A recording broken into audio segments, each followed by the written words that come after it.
Alright, so I had to make this video after replacing these manifolds on a Freightliner Sprinter, but all these Sprinter vans are the same. Mercedes makes it, Freightliner makes it, Dodge makes them. They use this OM642 engine and a few things, but all the Sprinters out there, regardless of the manufacturer, they have the Mercedes, this Mercedes engine, and they all have the same issue. So the issue with this one, the reason these manifolds got replaced was because the through a code for left and right EKAS sensor, and I honestly still don't know what EKAS stands for. I did a little research, but basically the left and right EKAS sensors measure the travel of this linkage here that opens the valve. So the EKAS sensor on each manifold is mounted here.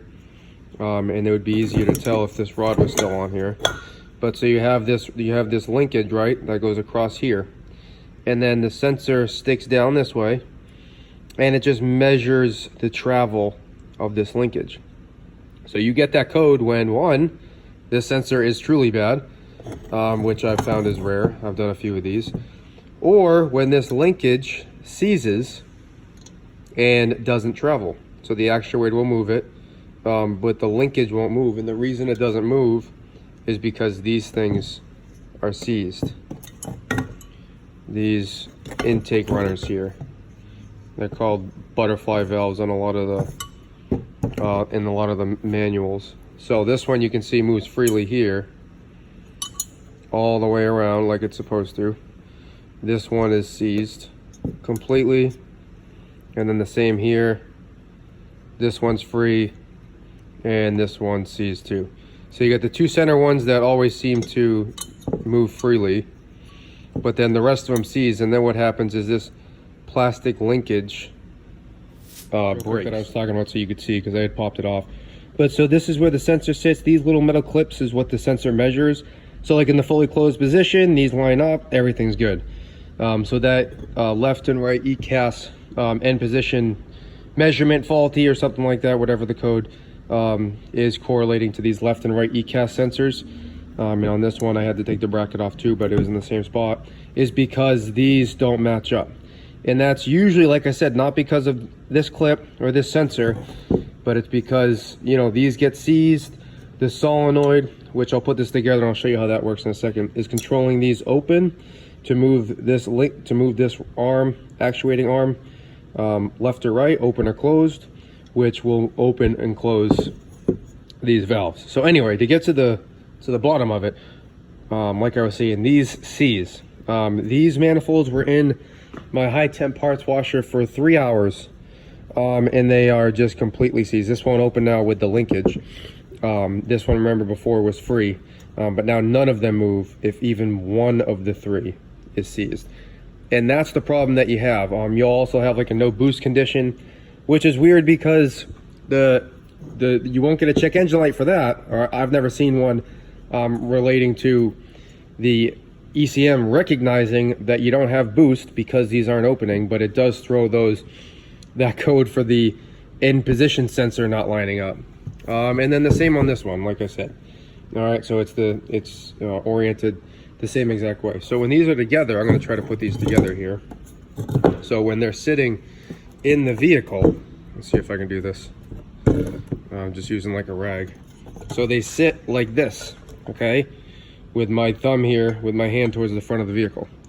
Okay, so they sit like this inside the engine, all right? With this hole lined up here on the front, there's a union here.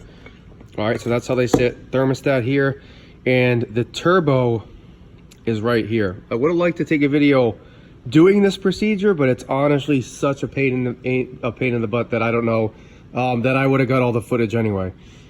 So the turbo sits here, and then the harness comes across the middle. Okay, so all that's got to come out, and then once that's out, it reveals this solenoid. Okay, so the actual code I got for this was for this solenoid. It said that it was faulty. This is the intake shutoff port actuator. It's the OM642, I believe. So anyway, this part number is, what do we got here?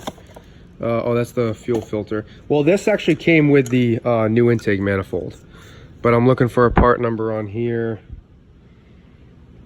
don't know if I can see one. I'll put that in the description. Oh, it's 642. You're not gonna be able to see this. 150-050402 or 02. Okay. Doesn't matter because when you get new intake manifolds, it comes with the solenoid. But so I took all that out, the turbo, the harness that went across, all that. And then this actually lifted right out. And what had happened was these tabs, see how they're broken here, right?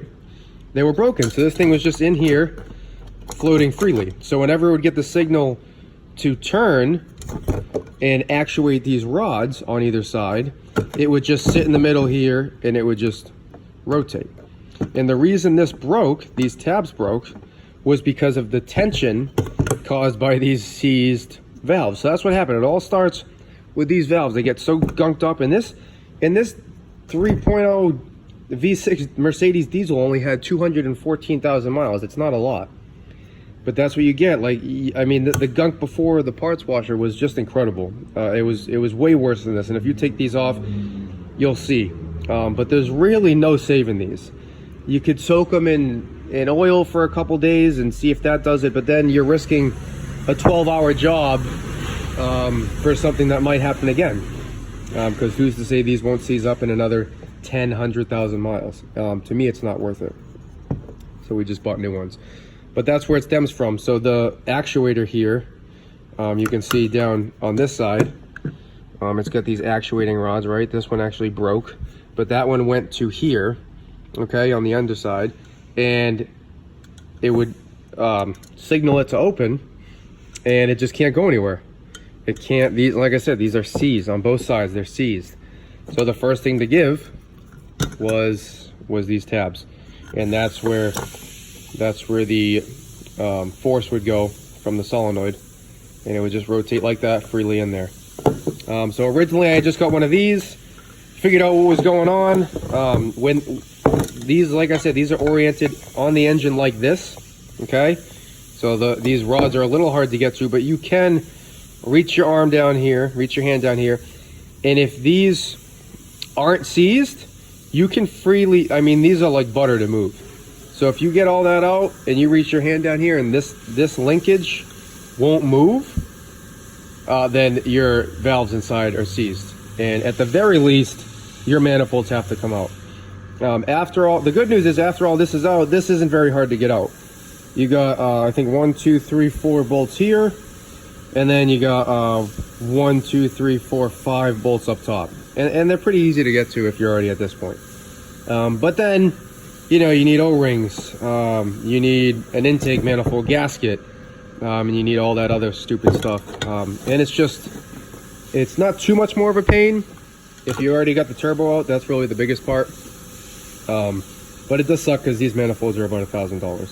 But anyway, so that's what goes on with these things. And then another thing that happens is because these go bad and they start to like bind up and seize slowly, what happens is the holes on this linkage here, they become oblonged, like egg-shaped.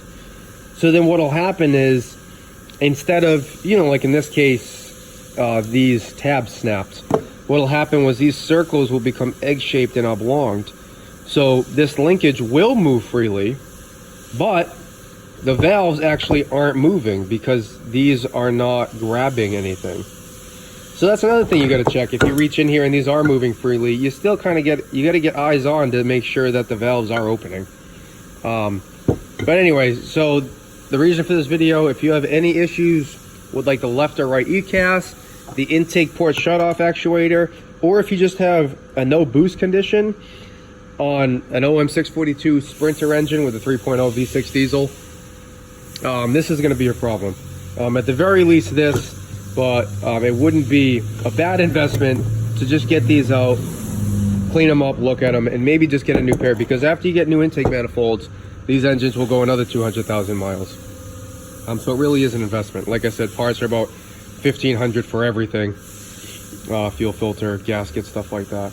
And it is a big job. The reason I didn't videotape this was because, like I said, it's just it's such a pain in the butt. A lot of the bolts I can't even get a camera on.